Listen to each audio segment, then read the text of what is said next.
हाँ पट्टी से आस्ते आस्ते। हाँ ज़बरदस्त। अच्छा तो वधंदड़ आबादीअ जे खुराक जे पूराए जो तरीक़ेकार पायदार कुदरती निज़ाम काश। कमर साहब जी तव्हां हिन हिकिड़ी ज़मीन जे हिकिड़े प्लाट में केतिरा फसल काश कया?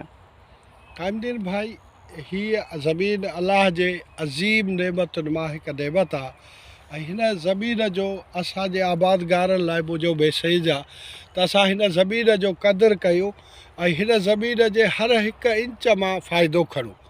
ॾिसो हीअ पालक आहे तव्हांजे साम्हूं बीठी आहे ऐं हीअ मूरी आहे, हीअ सरिया आहे, हीअ परियां हुरबो लॻल आहे ऐं कमद लॻल आहे।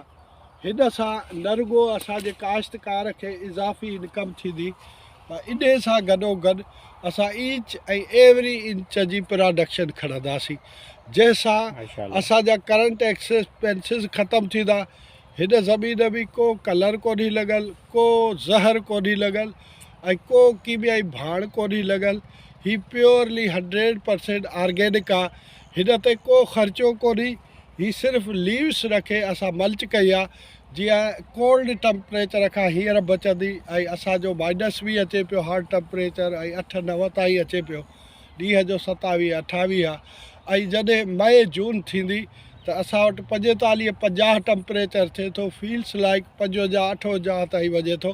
त हिन त इहो जॾहिं 21 ऐं 25 जे विच में असांजे सॉइल जो टैम्परेचर रहंदो त असांजे हर क्रॉप जी वेजिटेटिव ग्रोथ जेका आहे उहा बहितरीनु रहंदी। ऐं हिन मूरीअ खे 35 ॾींहं थिया आहिनि। 35 ॾींहंनि जी हीअ साइज़ आहे। हा हीअ 1.5 फुट खां मथे आहे। हीअ 35 ॾींहंनि जी साइज़ आहे। खुदा करे कि अर्ज़े पाक पे वो फसले गुल निकले जिसे कभी अंदेश आए ज़वाल ना हो। ज़बरदस्त, ॾाढो बहितरीनु। हिन में कमद, सरिहं, मूरी, पालक, हुरबो, स्ट्रॉबेरी मतिलबु 6-7 फसल गजरूं त हे जेका वधंदड़ आबादी आहे उन जी खुराक जो पूराओ तव्हां ग़रीब हारियुनि खे गुरबत मां कढी रहिया आहियो। सलाम आहे तव्हां। न रुॻो असां हारियुनि खे गुरबत मां कढूं था पर असां न्यूट्रिएंट सां फुल फूड कढूं था। हा ज़बरदस्त। असांजो फूड इहे सम्झो त ॼण फार्मी कुकर वांगुरु आहे। ही प्योरली ऑर्गेनिक आहे जंहिंसां इंसाननि ऐं ॿियनि जानदारनि जी जॾहिं हितां जो गाह खाईंदा उहे बि सिहतमंद रहंदा।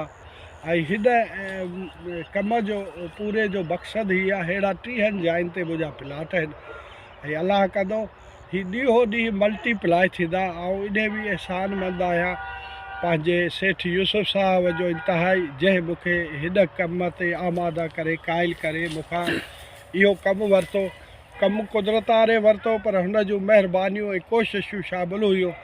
ऐं हीअ टेक्नोलॉजीअ जो मौजूदु डॉक्टर आसिफ शरीफ़ आहे जेको मां हिन सभिनि शयुनि जो ट्रिब्यूट उन पंहिंजे मोहसिन खे ॾियणु चाहियां थो त हीअ उन जे महिरबानियुनि सां raised bed technology Alnoor sugar mill में असां इंट्रोड्यूस कई आहे।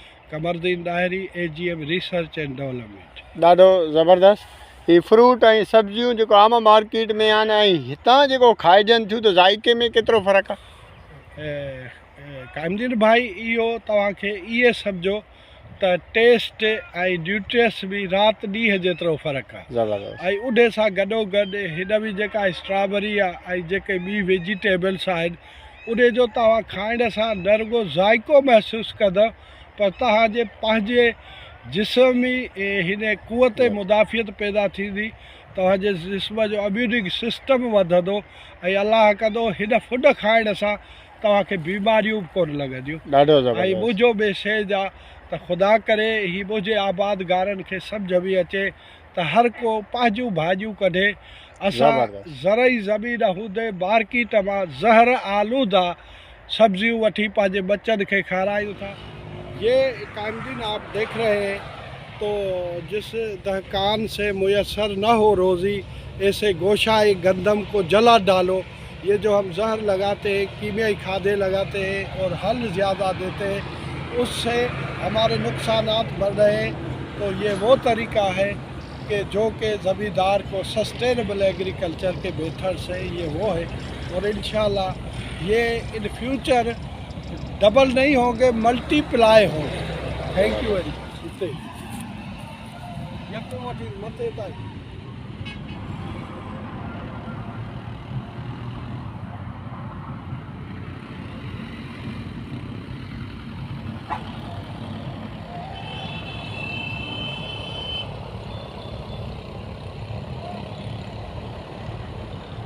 माशाल्लाह ये गंदम के साथ गन्ना, सरसों में गन्ना और ये हर फसल के साथ गन्ना। तो हम ये दावा कर सकते हैं, मैं ख़ास तौर पे घोटिकी से लेके सजावल तक, ठट्ठा तक घूमा हूँ, लेकिन ऐसी डेवलपमेंट जो अलनूर शुगर मिल के डिपार्टमेंट ने करवाई है, ऐसी मैंने कहीं नहीं देखी। और ये दावा से कह सकता हूँ कि यहाँ गन्ने की कोई कमी नहीं होगी। ये आप देख सकते हैं, ये गाड़ियों की लाइन है, ये तकरीबन 6 किलोमीटर की लाइन है, जो अभी ये तो पता नहीं 12-14 किलोमीटर तक जाएगी और ये मार्च तक ऐसे ही लाइनें रहेंगी। ये दावा से कहते हैं कि आने वाले सालों में यहाँ गन्ने की कोई कमी नहीं होगी। और जो ये तरीक़ेकार पायदार कुदरती निज़ाम काश का ये इन्होंने तरीका राइज कराया है, तो इनसे 20% रिकवरी भी बढ़ेगी। वो यकीन से कह रहे हैं कमरदीन डायर साहब। तो कमरदीन साहब, आप कह रहे थे कि रिकवरी तो हम जनवरी में 11 तक जाएंगे।